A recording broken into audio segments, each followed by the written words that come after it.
So we're doing a combination of hip flexor stretch. We've already done quad stretch and then a little bit of resistance, 5-rep stretching, which I'll go back to. Now we're gonna do hip flexor stretch into activation of the hip flexors. So standing leg is strong. I'm gonna draw the heel up slightly first so she feels a slight stretch in her quad. Then I'm gonna draw the foot back and away. At the same time, I'm supporting the front of the knee. And then I can go underneath here if she needs a little bit more. She's gonna draw her right hip forward, maybe even slightly rotated forward too, until she feels a stretch higher up in her hip flexor. Body is lifted, posture is engaged, and her core is working too for extra stabilization. I also cue her to focus on the stability and strength of the standing leg. Taking a couple diaphragm breaths where you breathe into the belly and exhale through the belly. So you're working not only the core, but you're stretching the hip flexors and strengthening the diaphragm. Hold another 3, 2, 1. I'm going to lower you to 90 degrees, reactivate that left leg and posture. From here, I'm going to support her at about 90 degrees here, and my other hand's going to be in the front of the knee.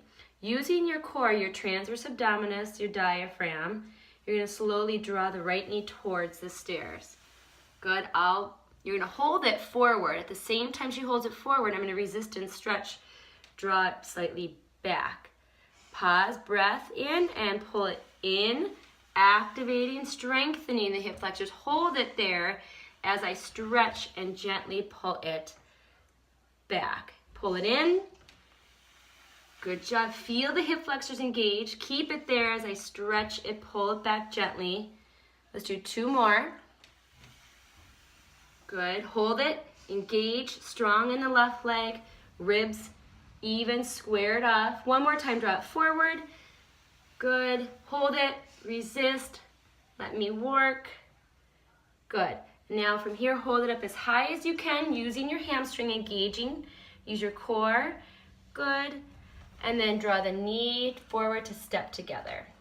Very good. So we started off with a quad stretch. I'll show that really briefly again, maybe on the left side again, Kitty. We won't go through the whole sequence, but good, lifting up as much as you can. Then I'll follow through. Right leg is strong. We go heel towards the glutes, but not all the way in. The knee is facing directly to the floor. Feeling the stretch more in the center of the quadricep. Now from here, after about a 10-second hold, we go into resistance. I drop the foot below 90 degrees. Good, and she presses down into my arm, and then I help to bend at the knee. She's pushing down towards the floor with her her left foot, and I'm pulling it up. Press it down, and I'm gonna pull it up. So she's working that resistance. We're stretching, actually, the quads. And then slowly let it come down to rest. So we started out with that, and then we went into the hip flexor activation, pulling forward, holding it as I gently pull it back to stretch the hip flexors.